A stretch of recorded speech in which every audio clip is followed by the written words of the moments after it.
Welcome back to the channel. நம்ம எஸ்கேனாவுடைய next movie என்னவா இருக்க போகுது அப்படிங்கிற ஒரு எதிர்பார்ப்பு ரொம்ப அதிகமாகவே இருக்குது. ஸோ நம்ம எல்லாருக்குமே தெரிஞ்சது வெங்கட் பிரபு மூவி இருக்குது. அந்த படத்துக்கு முன்னாடி ராம்குமார் பாலகிருஷ்ணன் மூவி இருக்குது, பார்க்கிங் படத்தோடைய டேரக்டர். பட் இந்த படத்துக்கு முன்னாடி இன்னொரு படம் இருக்குது அப்படிமா சொல்லி இப்போ புதுசாக ஒரு மூவி அப்படின்னு ஆட் ஆயிருக்கு. இந்த ஒரு படத்தை யார் இயக்க போகிறாங்க அப்படி மாதிரி கண்டிப்பாக நிறைய இடத்துல நீங்கள் கேள்விப்பட்டிருப்பீங்க. எஸ், இந்த நம்ம எஸ்கேனா ப்ரொடியூஸ் பண்ணுற தாய் கிழவி அப்படிங்கிற படத்தோடைய டேரக்டரான சிவகுமார் முருகேசன் அவர் தான் இந்த ஒரு படத்தை டைரக்ட் பண்ண போகிறாரு. இந்த படத்தை யார் தயாரிக்க போகிறாங்க அப்படிங்கிற ஒரு எதிர்பார்ப்பு ரொம்ப அதிகமாகவே இருக்கும். ஸோ இந்த ஒரு படத்தை தயாரிக்க போகிறது வேறு யாரும் இல்லை, நம்மளுடைய அமரன் படத்தை தயாரிச்சிருந்த நம்மளுடைய கமல்ஹாசன் சார். அவர் தான் இப்போ இந்த படத்தையும் தயாரிக்க போகிறாரு அப்படின்னு சொல்லியிருக்காங்க.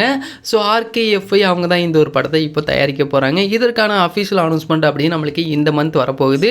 அண்ட் இந்த படத்தோடைய கதை என்னவா இருக்கும், இந்த படத்தோட மியூசிக் டைரக்டர், இந்த படத்தோட ஹீரோயின், இது மாதிரி அடுத்த அப்டேட்ஸ் எல்லாமே நம்மளுக்கு கிடைச்சதுக்கப்புறம் நம்ம ஒன்று அப்டேட் பண்ணிக்கிட்டே இருப்போம். ஸோ அது மட்டும் இல்லாமல் ராம்குமார் பாலகிருஷ்ணன் பார்க்கிங் படத்தோடைய டேரக்டர், இந்த படத்தை தயாரிக்க போகிறது நம்மளுடைய பேஷன் ஸ்டுடியோஸ் அவங்க தான்.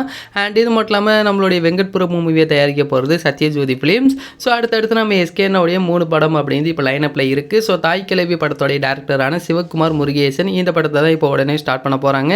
இதற்கான அஃபீஷியல் அனௌன்ஸ்மெண்ட் தான் நம்மளுக்கு இன்னும் கொஞ்ச நாள்லேயே வரப்போகுது. ஸோ வெயிட் பண்ணி பார்த்து தெரிஞ்சுக்கலாம். அண்ட் இந்த ஒரு வீடியோவில் பிடிச்சிருந்தால் ஷேர் பண்ணுங்கள், லைக் பண்ணுங்கள், மறந்துடாம எங்களோட சேனலை சப்ஸ்கிரைப் பண்ணிங்க.